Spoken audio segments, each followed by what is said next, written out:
Hello दोस्तों, नमस्कार। कैसे हैं आप सब? मैं अच्छी हूँ और आशा करती हूँ कि आप लोग भी सब ठीक होंगे। तो आज बाज़ार जाना था, इसलिए मैं बाज़ार जाने के लिए तैयार हो गई थी और रिया यहाँ पे छुप रही थी, बोली थी कि मुझे मत लेना, वीडियो में मुझे शर्म आ रही है। तो फिर बस वो छुप रही थी पीछे और मैंने फिर भी उसको ले लिया था। फिर बाहर को आ गए थे हम और क्या कहते हैं, हस्बैंड मेरे बाहर शूज़ वूज़ पहन रहे थे, तैयार हो रहे थे।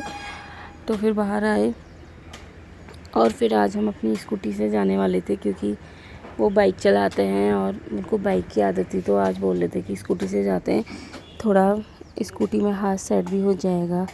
लेकिन मुझे डर लग रही थी उनके साथ जाने में स्कूटी में, क्योंकि वो बाइक की आदत है उनको। ऐसा नहीं है कि उनको नहीं आती है स्कूटी, लेकिन बाइक की आदत है तो ज़्यादा बाइक चलाते हैं, तो उनका बाइक में ही हाथ सेट हुआ है। तब मुझे डर लग रही थी। लेकिन गाड़ी जिसको जो गाड़ी चलाना आता है, जो कार चलाता है, बाइक चलाता है, उसके लिए स्कूटी तो क्या ही है। लेकिन फिर भी होता है ना कि कोई चीज़ पहली बार चला रहा हो तो डर जैसी लगती है, और इसलिए मैं भी डर रही थी स्कूटी में उनके साथ जाने के लिए। तो बाहर बारिश वाला मौसम हो रहा था, मैं कंफ्यूज हो रही थी पहले तो, जाऊँ ना जाऊँ, कहीं रास्ते से ही बारिश लग गई तो। फिर मैं तैयार हो गई थी तो मैंने कहा चली ही जाती हूँ, तैयार हो गई हूँ करके। तो फिर गाड़ी बाहर निकाली उन्होंने, और बारिश तो मतलब बरसातों में यही होता है कि कभी भी अचानक भी आ जाती है। जैसे अभी धूप दिख रही है तो ऐसा नहीं है कि धूप ही होगी, और थोड़ी देर में अचानक से आ जाती है बारिश। का यही होता है बरसात वाली बारिश का, बिना बादल लगे ही बरस जाती है, पता नहीं है। अभी धूप दिख रही है तो ऐसा नहीं कि धूप आए हैं कुछ कर लो, कभी अचानक भी आ जाएगी। और कभी ऐसा होता है बादल भी लगे हैं तो बारिश होती नहीं है, बस बादल लगते हैं और फिर थोड़ी देर में ऐसे ही छड़ जाते हैं।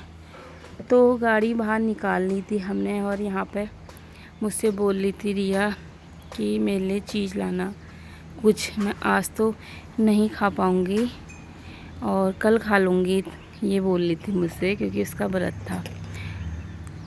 फिर स्कूटी स्टार्ट करी उन्होंने, मुझसे बोल रहे थे कि बैठो करके। मैंने कहा बारिश की वजह से बाहर रास्ते में बहुत ही कीचड़ हो रखा था दोस्तों, तो उसमें डर लग रही थी मुझे कहीं मैं गिर ना जाऊं करके कीचड़ में। मैंने बोला तुम रोड के वहाँ पर ले जाओ और मैं वहीं पे आके बैठूंगी। क्या कहते हैं, वो चले गए थे वहाँ पे आके को, और तब तक बच्चों की स्कूल की वैन भी आ चुकी थी, और फिर वो ले गए, रोड में ले गए।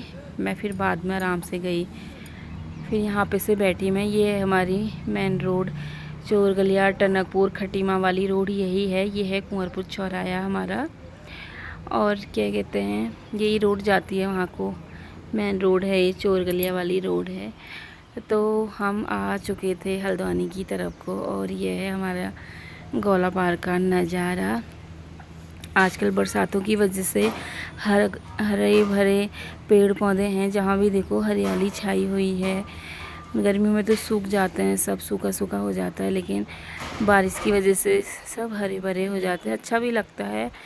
ये देखिए, ये है हमारी गौला पार वाली रोड। इधर को जितनी एरिया में बाउंड्री करी है, इधर को सब जू बनने वाला है। वहाँ से मतलब पास तो हो चुका है कि बनेगा करके यहाँ। अब देखो बनते बनते कितने साल लगते हैं, 4-5 साल तो हो ही गए हैं। और फिर ये आ गया था हमारा पुल, गौला पुल।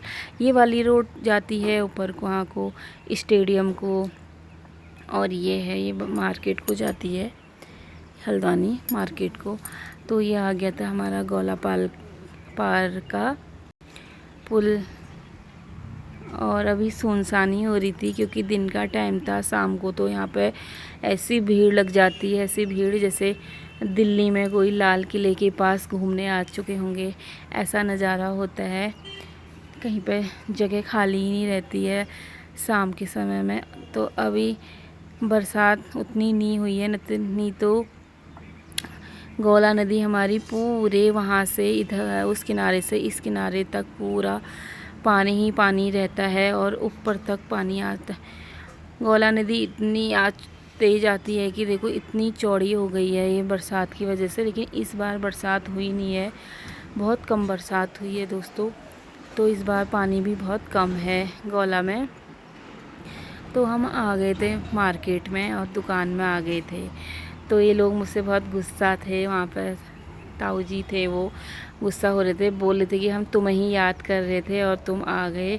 तो मैं इनसे बोल रहे थे मुझसे गुस्सा थे कि इतने दिनों बाद आ रही हो, कहाँ थी, कहीं तबीयत ख़राब तो नहीं हुई करके। मैंने बोला नहीं, तबीयत तो ख़राब नहीं थी मेरी, बस बरसात की वजह से नहीं आ पाई मैं, कभी बारिश हो रही थी तो मन नहीं कर रहा था इसलिए नहीं आ पाई। तो एक गुस्सा थे मुझसे, कहते कि 1 महीने बाद आ रही हो और उस पर भी वीडियो बना रही हो करके। तो क्या करती, फिर मैंने सामान लिया और फिर ताऊ जी से मैंने बोला कि आप कुछ बोलना चाहोगे। वो बोले थे नहीं, मुझे कुछ नहीं बोलना है, तुम इतने दिनों बाद आ रहे हो, कहाँ थे, बस यही पूछ रहे थे। क्योंकि ये हमारे पहाड़ के ही हैं, उधर के अल्मोड़ा साइड के, तो इनके साथ हंसी मजाक चलती है हमारी।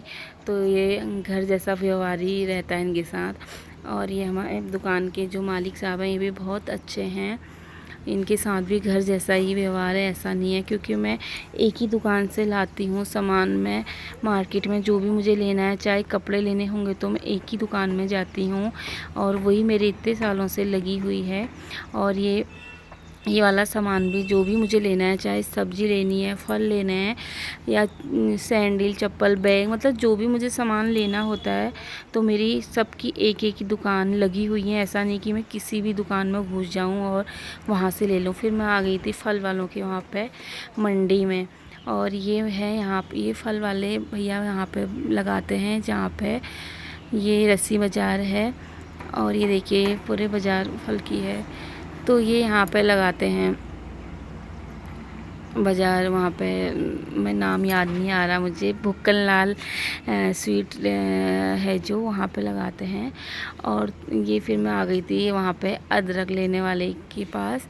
तो मैंने, ये भी मेरी एक लगी हुई दुकान है, मैं बस यहीं से ही लेती हूँ। और क्योंकि जहाँ से हम बस एक जगह से लेते हैं तो विश्वास रहता है कि वो हमें कभी गलत नहीं देते हैं और छांटने की ज़रूरत भी नहीं पड़ती है, वो अपने हाथ से देते हैं और बिल्कुल फ्रेश माल देते हैं। क्योंकि रोज़ के उनके कस्टमर लगे रहते हैं तो विश्वास रहता है हमें।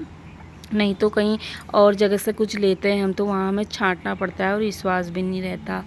इसलिए फिर मैं टमाटर वाले अंकल के पास आ गई थी। और ये देखिए, तो मैं टमाटर भी सिर्फ यहीं से लेती हूँ, जाती हूँ, मुझे छांटने की ज़रूरत नहीं पड़ती है, वो इतने अच्छे टमाटर दे देते हैं। फिर उनके बगल में उनके भाई की दुकान थी और फिर मैंने वहाँ से क्या कहते हैं सब्ज़ी ली, गोभी वोभी जो भी मुझे लेना था मैंने वहाँ से लिया। बस मुझे कहने की ज़रूरत होती है कि इतना दे दीजिए मुझे करके, वो खुद ही मुझे दे देते हैं। और मैं कभी सब्ज़ी छांटती नहीं हूँ।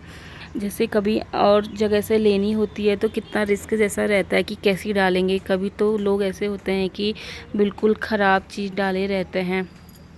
तो यही फ़ायदा होता है, हम जब सब्ज़ी लेते हैं कहीं से या कुछ भी सामान रहते हैं तो उनके रोज़ के कस्टमर होते हैं हम, तो वो हमारा गलत चीज़ कभी नहीं देते हैं। तो मैं इनसे बोल रही थी कि कुछ बोल रही थी और इन्हें हंसी आ गई।